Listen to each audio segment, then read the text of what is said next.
혹시 이런 생각해 보신 적 있으세요? 같은 날, 같은 사건인데 왜 신문마다 헤드라인이 전혀 다를까? 오늘 10월 23일 아침 신문들을 쭉 훑어보면서요. 언론이라는 렌즈가 세상을 얼마나 다르게 보여줄 수 있는지 한번 제대로 파헤쳐 보겠습니다. 자, 바로 한번 보실까요? 지금 보시는 게 바로 한미경제협상이라는 아주 중요한 사안을 다룬 두 신문의 일면 헤드라인인데요. 정말 극과 극이죠? 한쪽은 단독이라는 딱지를 붙여서 협상이 잘 되고 있다는 긍정적인 신호를 보내는 반면 다른 한쪽은 이거 너무 비현실적인 요구 아니냐는 월스트리트 저널의 비판을 따와서 경고등을 켭니다. 바로 이런 게 오늘 우리가 함께 들여다볼 미디어의 시각 차이라는 겁니다. 자, 그럼 첫 번째 큰 주제부터 한번 들어가 볼게요. 바로 안보와 경제 문제입니다. 이 두 가지가 어떻게 서로 얽혀서 돌아가고 있는지 지금 아주 중대한 협상의 막전 막후를 들여다보겠습니다. 이 협상이 그냥 조용한 회의실에서만 이루어지는 게 아니거든요. 지금 상황이 정말 숨가쁘게 돌아가고 있습니다. 보세요. 큰 국제회의를 앞두고 북한은 또 미사일을 쏘아 올렸죠. 일본은 새 총리가 들어서자마자 방위비를 늘리겠다며 목소리를 높이고 있고요. 심지어 미국 의회에서는 아예 법으로 한국에 있는 미군 줄이지 마라고 못을 박아버렸습니다. 이 모든 게 협상 테이블에 앉아있는 사람들에게는 보이지 않는 압박으로 작용하는 거죠. 이런 분위기 속에서 처음에 미국이 요구했던 투자 규모에 대해 월스트리트 저널이 아주 따끔한 비판을 내놨습니다. 3,500억 달러는 말이 안 된다. 이게 한국 1년 전체 국내 총생산, GDP의 6.5%나 되는 돈이다 라고 콕 집어서 지적한 거예요. 이 보도 하나가 나오면서 국내외 여론이 술렁이기 시작했습니다. 자, 분위기가 이렇게 좀 비관적으로 흐르나 싶었는데 바로 오늘 아침이었어요. 조선일보가 단독 보도를 통해서 꽉 막혔던 협상의 새로운 돌파구가 될 만한 구체적인 내용을 터뜨렸습니다. 핵심은 바로 이 숫자입니다. 매년 250억 달러씩 8년에 걸쳐서 나눠내는 방식. 이걸 다 합치면 총 2천억 달러인데요. 월스트리트 저널이 말도 안 된다고 했던 처음 요구액 3,500억 달러에서 확 줄어든 거죠.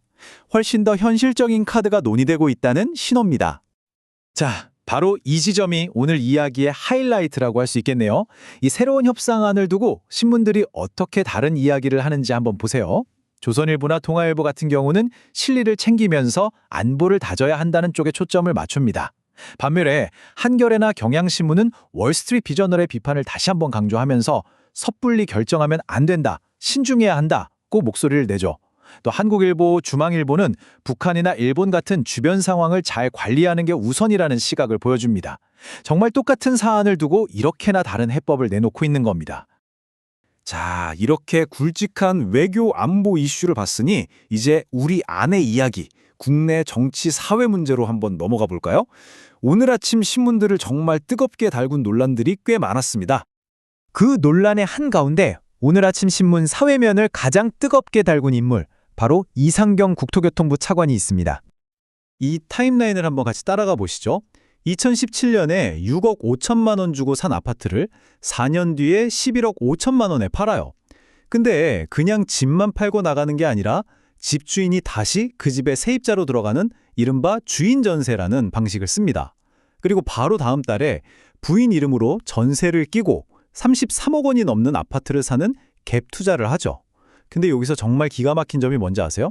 본인이 활용했던 바로 그 방법들이 불과 몇 달 뒤에 정부 정책으로 이런 거 하지 마세요 하고 딱 막혔다는 겁니다. 당연히 논란이 커졌죠. 그러자 이 차관이 해명을 내놓았는데 원래 살던 집이 안 팔려서 어쩔 수 없었다. 이건 갭 투자가 아니다. 라고 한 거예요. 하지만 사실은 어땠을까요? 그 당시에 이 차관이 가지고 있던 현금 자산이 무려 28억 원이었습니다. 이 주장과 현실의 엄청난 차이. 바로 이 지점에서 사람들이 내로남불 아니냐며 분노한 겁니다. 이 상황을 정말 한 문장으로 날카롭게 정리한 전문가의 말이 있습니다. 한성대학교 권대중 교수의 말인데요. 부동산 정책을 책임지는 부처의 당사자가 본인은 전세 낀 거래를 해놓고 다른 사람들한테는 하지 말라고 하니 누가 그 말을 믿겠냐. 정책에 대한 신뢰가 땅에 떨어졌다. 정말 뼈아픈 지적이죠. 이 부동산 문제만 있었던 게 아닙니다. 오늘 아침 신문 사회면에는 정말 다양한 이야기들이 실렸는데요. 김건희 여사가 경복궁에 임금님 자리에 앉은 사진이 공개돼서 논란이 된 사건도 있었고요. 또 국가 중요시설에 불이 난 원인을 파헤쳐보니 불법 하도급 문제가 있었다는 소식도 있습니다. 그리고 더 충격적인 건 캄보디아 전화사기 조직에 한국인이 무려 2,000명이나 연루됐을 수 있다는 국정원의 발표도 있었죠. 자, 이제부터는 정말 신문일된 묘미죠. 각 신문사들이 자존심을 걸고 내놓은 단독 기사 경쟁 한번 속도감 있게 달려보겠습니다. 여러분이 혹시 놓쳤을 수도 있는 특종들 지금부터 한번 보시죠. 먼저 동아일보입니다.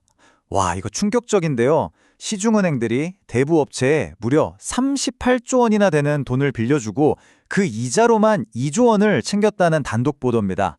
한쪽에선 서민들 대출 문턱을 높이면서 다른 한쪽에선 고금리 장사의 종잣돈을 대주고 있었던 셈이죠. 다음은 한국일보 단독. 이건 법조계를 뒤흔들 만한 내용입니다. 카카오 창업주 김범수 의장의 무죄 판결 뒷이야기를 파헤쳤는데요.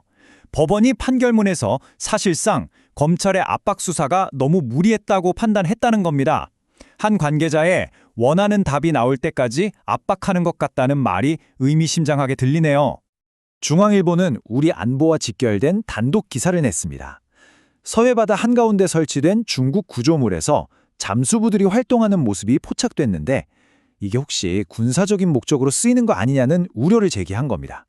서울신문 단독 기사는 정말 이걸 보고 제 눈을 의심했습니다. 우리나라 최첨단 전투기를 모는 조종사들이 예산이 부족해서 오명이 헬멧 한 개를 돌려 쓰고 있다는 겁니다. 그것도 최첨단 디스플레이 헬멧을요. 우리 공군 전투력에 심각한 구멍이 뚫렸다는 충격적인 소식입니다. 그리고 마지막으로 경향신문입니다. 앞서 잠깐 언급됐던 김건희 여사가 일반인은 들어갈 수 없는 경복궁 근정전의 임금님 자리 용상에 앉았던 사실을 보도하면서 왕놀이 논란에 불을 지폈습니다. 문화유산을 어떻게 대해야 하는지 또 처신이 적절했는지를 두고 하루 종일 시끄러웠죠. 네, 이렇게 쭉 한번 훑어봤는데요. 어떠셨나요? 같은 날 아침에 나온 신문들이지만 저마다 다른 목소리로 다른 이야기를 하고 있죠. 하나의 사건, 하지만 이렇게나 다른 시선들. 오늘 여러분은 어떤 뉴스를 선택해서 읽으시겠습니까? 그리고 그 이유는 무엇인가요? 지금까지 10월 23일 아침 신문 속 세상 이야기였습니다.